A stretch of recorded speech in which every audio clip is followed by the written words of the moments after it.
Coordination compound NCERT example 5.4 ആണ് ചെയ്യാൻ പോകുന്നത്. Why is geometrical isomerism is not possible in tetrahedral complex?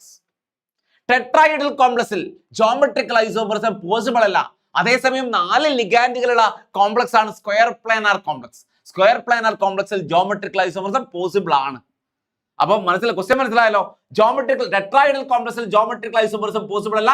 അതേസമയം 4 ലിഗാൻഡുകൾ തന്നെയുള്ള സ്ക്വയർ പ്ലാനാർ കോംപ്ലക്സിൽ ജോമെട്രിക്കൽ ഐസോമറിസം പോസിബിൾ ആണ്. സിസ്റ്റം ട്രാൻസ് ഒക്കെ പോസിബിൾ ആണ്. എന്തുകൊണ്ട് ടെട്രാഹീഡ്രൽ കോംപ്ലക്സിൽ പോസിബിൾ അല്ല എന്നുള്ളതാണ് ക്വസ്റ്റ്യൻ. അപ്പൊ ടെട്രാഹീഡ്രൽ ഷേപ്പ് നമുക്ക് വരച്ചു നോക്കാം. ഇതാണ് ടെട്രാഹീഡ്രൽ ഷേപ്പ്. ഇത് മെറ്റൽ ആണ് അല്ലെ, ഇത് മെറ്റൽ ആണ്. ഇവിടെ ഒരു ലിഗാൻഡ് ഉണ്ട്, ഇവിടെ ഒരു ലിഗാൻഡ് ഉണ്ട്, ഇവിടെ ഒരു ലിഗാൻഡ് ഉണ്ട്, ഇവിടെ ഒരു ലിഗാൻഡ് ഉണ്ട്. ഇതാണ് ടെട്രാഹീഡ്രൽ ഷേപ്പ്. ക്ലിയർ അല്ലേ? അപ്പൊ ടെട്രാഹീഡ്രൽ ഷേപ്പ് ഞാനൊന്ന് കാണിച്ചു തരാം. ഇങ്ങനെ വെക്കുകയാണെങ്കിൽ ഇതാ നമ്മളൊരു പേനയൊക്കെ വെച്ച് ടെട്രാഹീഡ്രൽ ഷേപ്പ് കാണിക്കുക.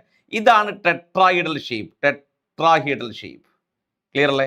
നിങ്ങൾ കാണുന്നുണ്ടോ? ഇതാണ് ടെട്രാഹീഡ്രൽ ഷേപ്പ്. ഇത് ligand ligand ligand again ligand central metal atom. അതായത് ഈ സെൻട്രൽ മെറ്റലാറ്റത്തിനെ കൺസിഡർ ചെയ്ത് എങ്ങനെ നോക്കിയാലും ലിഗാൻഡുകൾ ഐഡന്റിക്കൽ പൊസിഷനിലുള്ളത്. ഇതിന് സിസ്റ്റം ട്രാൻസ് ഒന്നും പറയാൻ പറ്റൂല. ഇപ്പൊ ഇവർ രണ്ടുപേരും സെയിം ആണെങ്കിൽ അത് ഇവിടെ നോക്കിയാൽ ഇവർ രണ്ടുപേരും സെയിം ആണ്.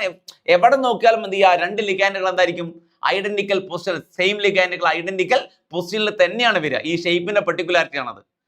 അപ്പോൾ ടെട്രാഹീഡ്രൽ കോംപ്ലക്സിൽ ജോമെട്രിക്കൽ ഐസോമറിസം പോസിബിൾ അല്ലാത്തതിന് കാരണം ഇതിന്റെ ഷേപ്പ് ടെട്രാഹീഡ്രൽ ഷേപ്പിൽ എവിടെ നിന്ന് നിങ്ങൾ നോക്കിയാലും 2 സെയിം ലിഗാൻഡുകൾ ഒരേ സൈഡിൽ തന്നെ വരുള്ളൂ, ഡിഫറെന്റ് സൈഡിൽ വരില്ല. ക്ലിയർ? സോ ടെട്രാഹീഡ്രൽ കോംപ്ലക്സിൽ എന്ത് പോസിബിൾ അല്ല? ജോമെട്രിക്കൽ ഐസോമറിസം പോസിബിൾ അല്ല. ക്ലിയർ അല്ലേ?